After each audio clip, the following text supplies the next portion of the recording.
Okay, so after that 7 years in the CIA, what are maybe the 4 things that you think control every human being?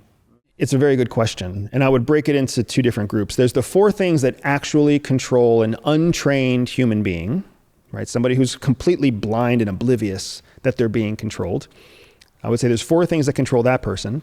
And then there's 4 things that control a primal person, right? We're all primal people at our core, but you have to get through a lot of convenience before you get to a primal person. So I would argue that if we look at the things that control us as kind of spoiled Americans, if we can look at those 4 things first, it's going to be more useful, because only when these conveniences are all stripped away will we get to a primal person. CIA spends a lot of time dealing with primal people, because outside of the United States, most human beings are just trying to survive.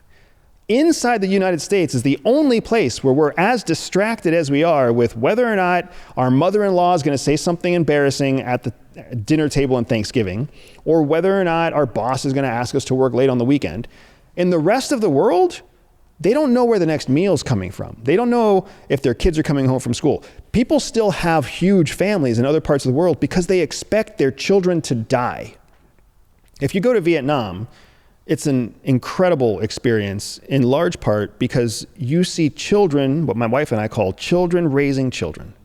You will see an 11-year-old driving a scooter with a 7-year-old and a 3-year-old right behind her, and the 7-year-old holding the 3-year-old and holding the dress or the shoulders of the 11-year-old who's standing on the front of the scooter, driving it in major traffic to take them to and from the store or to and from school, right? And one accident of the 11-year-old, one mistake on the 11-year-old's part kills all 3 of them.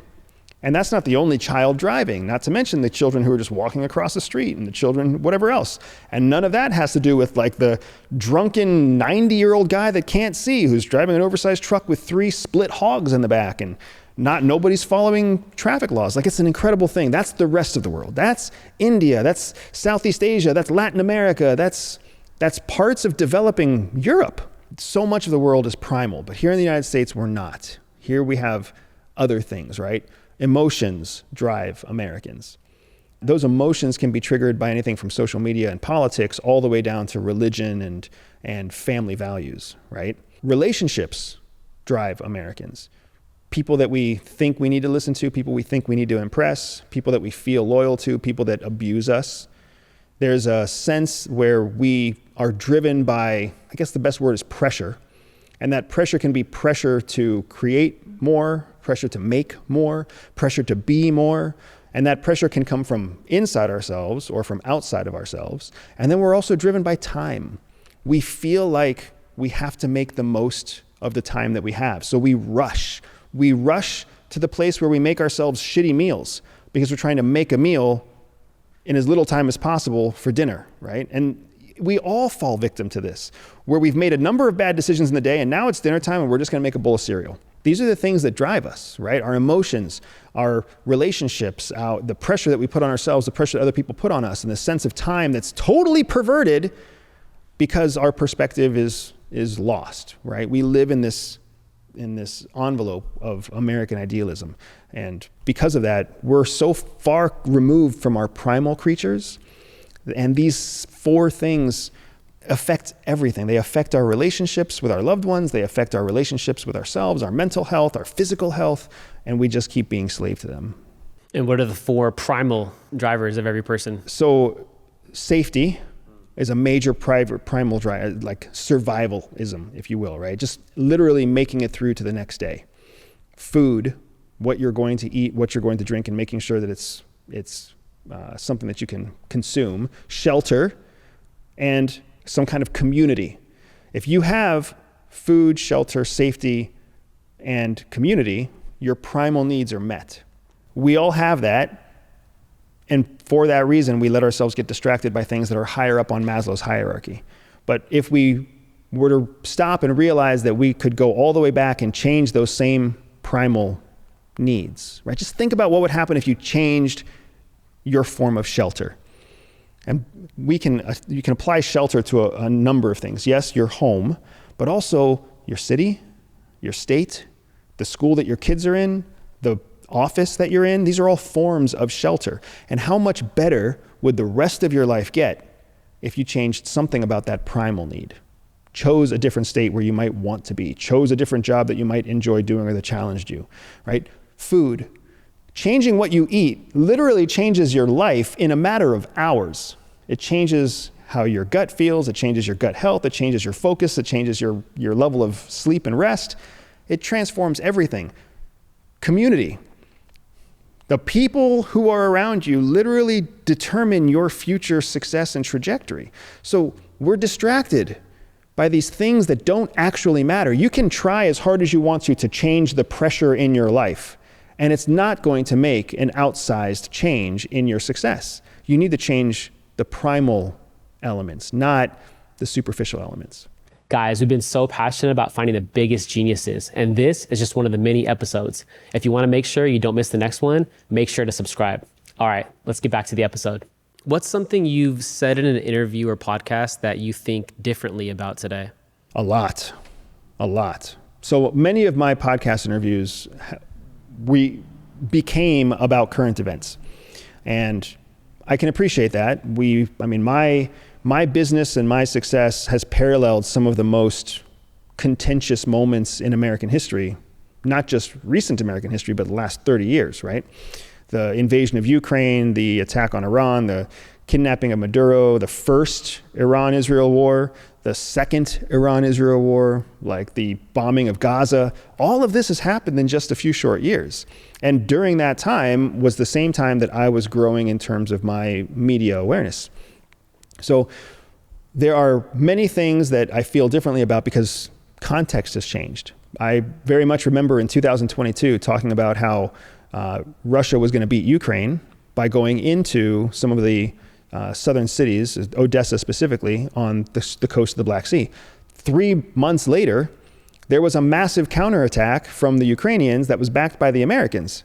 Nobody could see a counterattack like that coming. Nevertheless, as we sit here today in 2026, there is still no success from either side in terms of a clear victory. And Russia hasn't lost more than 3% of ground.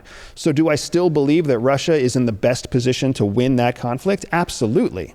But of course, there's millions of people now out there who focus on the fact that I said it was going to happen through Odessa by a certain date, completely missing the fact that there was a major change in the battlefield that came from an ally supporting a surprise attack. That's just one example of how all of this works. There's also, there's points in time where I've tried to tell people through podcast interviews that certain people are worth your time and certain people aren't. That's not a message the average person likes to hear. We just talked today about the 80-20 rule, right? If you really listen to what I taught about the 80-20 rule, what I'm saying is that of 100% of all the people in your life, 80% are a waste of your time. There's lots of people who don't like hearing that lesson. So I wish I could go back and change a little bit about how I said that. There's a part of me that feels like I should change the way I said that. But then there's another part of me that feels like the truth is the truth and you have to deal with it. And if you're somebody who gets upset when you hear that you're not worth my time, that's not something that should offend me. That's something that you can change, because we all have the ability to make ourselves more valuable, more productive, more profitable than we are right now. And if you want to be part of someone else's 20%, you can earn it. But was it the right time to say that when I was still starting out? Was it the right time to turn people off right out of the gates before they ever even, got a chance to know me? One of the things I'm very proud of to this day still is that if you do a Google search for Andrew Bustamante scam, there's no result, right? Nobody has ever accused me of being a scam artist. They've accused me of all sorts of other stuff, but they've never accused me of being a scam artist. And when you're a media personality, that's a big win. You've said the CIA is morally ambivalent about how it executes operations. Give me the most morally gray thing a CIA officer does as a matter of routine. As a matter of routine. So I'm going to answer your question, but then I also want to make sure you understand that what we do on a routine basis isn't that impressive. It's what we do in extreme situations that becomes surprising, right? We routinely lie to loved ones. We routinely redirect funds. We routinely cover up what actually happened in the field by creatively adjusting something that happens in an official document, right? These are all things that happen routinely. And these are all morally, what we call morally flexible. All right. Morally flexible. Moral ambivalence is another good word for that, right? But it's a moral flexibility because you're always trying to keep to the spirit of the operation. And the spirit of the operation sometimes needs a little bit of help, right? Which is very different than what you see in the kind of traditional mainstream world. But some of those things might be surprising, they might be disappointing, but everybody can, I think, understand a little bit of what it's like to massage a report, change a small detail so it doesn't make the boss too worried. We've all done this stuff like this, right? The really interesting moral flexible stuff, morally ambivalent stuff that happens at CIA is when we find access to a secret that we think is so valuable that we're willing to do things that nobody would have ever thought we were willing to do, right? Support a pedophile in their efforts to do something else, in their efforts to pursue their own desires, but they also have access to something that we really need. And there's ways that we can do that. And there's ways that we can do that or they're completely legal, right? Because, for example, the German intelligence service in Germany, they see pedophilia completely differently than we do. All of Europe sees sexuality completely differently than we see it in the United States. So we might be able to have a German B&D officer actually provide confiscated pornography from another operation to a target. So we didn't create it. We didn't make it happen. We didn't do anything except confiscate it. And now we're actually tracking and auditing its location by giving it to somebody else in exchange for secrets that keep the West safe. Gold bars. There's a CIA officer who was just caught with $40 million in gold bars. How the fuck does that happen? That's a shocking thing, right? Not if you're inside. It's not actually that shocking. Because that's common? It's not common. This is what I'm telling you. This is the difference between routine and actual moral flexibility, right? Because you don't get $40 million. You don't get 40 million worth of gold bars overnight. What happens is you ask for 4 gold bars multiple times, and they're given to you multiple times, and you store them in some sort of shed or garage or whatever else. It takes time to do that kind of thing. Well, why does that happen? Because there are lots of cases around the world where people want to exchange secrets, but they don't want to do it for dollars. They want to do it for some other kind of currency. And in the last 10 years, gold has become an extremely valuable resource, and it's the most reliable of all currencies over euros or yen or renminbi. So when more people are asking for their payment in gold, it makes sense for case officers to be stockpiling gold so that they can carry gold whenever they have to go to a meeting. But enough of that turns into $40 million worth of gold in someone's garage. 2 years ago, that 40 million that's in his garage was only worth 10 million, right? So back then, maybe it wasn't as scary as it is now.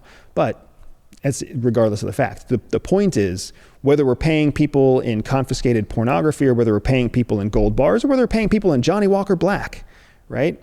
We will do whatever we have to do to get secrets that protect American lives. Was there ever a direct order that you couldn't execute? No. I mean, there were plenty of orders I didn't want to execute, and there's plenty of orders that I thought weren't right, morally right, ethically right, strategically right, but that's not what we're paid to do, right? We're paid to go and do what we're told.